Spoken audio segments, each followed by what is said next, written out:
এই মুহূর্তের জন্য বেশ কিছু গুরুত্বপূর্ণ আপডেট। পশ্চিমবঙ্গের হাজার হাজার পেয়া টিচার দীর্ঘদিন ধরে ন্যায্য মর্যাদা এবং বেতন বৃদ্ধির দাবি জানিয়ে আসছেন।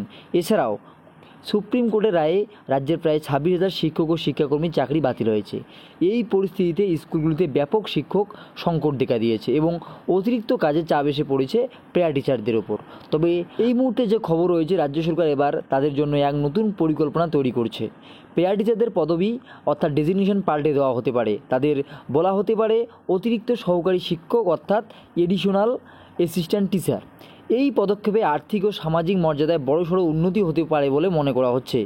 বর্তমানে প্রাথমিক স্তরের পেয়া টিচাররা পান মাত্র 10,000 টাকা এবং উচ্চ প্রাথমিক স্তরে পান 13,000 টাকা বেতন।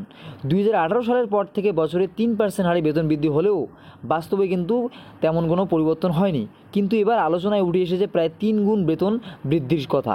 যে বেতনের প্রস্তাব দেওয়া হয়েছে সেই কাঠামো অনুযায়ী প্রাথমিক পেয়া টিচারদের বেতন হতে পারে প্রায় 35,000 টাকা এবং উচ্চ প্রাথমিক স্তরে যে পেয়া টিচার রয়েছেন তাদের বেতন হতে পারে 40,000 টাকা।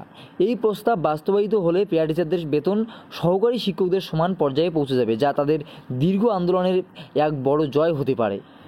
তবে শুধু বেতন বৃদ্ধি নয়, পেয়া টিচারদের জন্য আরও কিছু সুযোগ সুবিধা চালুর চিন্তাভাবনা করছে শিক্ষা দপ্তর। এর মধ্যে রয়েছে মহিলা শিক্ষকদের জন্য 730 দিনের চাইল্ড কেয়ার লিভ অর্থাৎ সিসিএল এবং প্রতিটি স্কুলের স্টাফ কাউন্সিলে পেয়া টিচারদের অন্তর্ভুক্তি, মাধ্যমিক ও উচ্চ মাধ্যমিক পরীক্ষায় পরিদর্শকের দায়িত্ব প্রদান। এছাড়াও জেনারেল ও মিউচুয়াল ট্রান্সফারের সুবিধা কিন্তু তাদের চালু করা হতে পারে এবং পৃথক সার্ভিস রুল ও সার্ভিস বুক তৈরি করে চাকরির স্থায়িত্ব দেওয়া হতে পারে। তবে এছাড়াও সুপ্রিম কোর্টের নির্দেশে যেসব শিক্ষক চাকরি হারিয়েছেন তাদের নিয়েও কিন্তু চিন্তাভাবনা চলছে। এই যে পেয়া টিচারদের নতুন করে অতিরিক্ত সহকারী শিক্ষক যে পদে নিয়োগ করা হচ্ছে, সেক্ষেত্রে কিন্তু ওই সমস্ত শিক্ষক অর্থাৎ যে সমস্ত শিক্ষক চাকরি হারিয়েছেন তাদেরকেও কিন্তু পুনর্নিয়োগের একটা পদ তৈরি করতে চলেছে রাজ্য সরকার। তবে এখনও পর্যন্ত কিন্তু রাজ্য সরকারের পক্ষ থেকে কোনো চূড়ান্ত ঘোষণা আসেনি।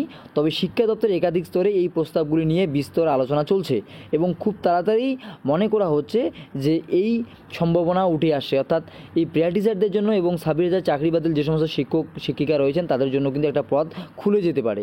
তো ভিডিওটি ইনফরমেটিভ মনে হলে অবশ্যই লাইক করে দেবেন এবং শেয়ার করে সবাইকে জানিয়ে দেবেন। পরবর্তী আপডেট পাওয়ার জন্য অবশ্যই চ্যানেলটিকে সাবস্ক্রাইব করে জুড়ে থাকবেন। ধন্যবাদ।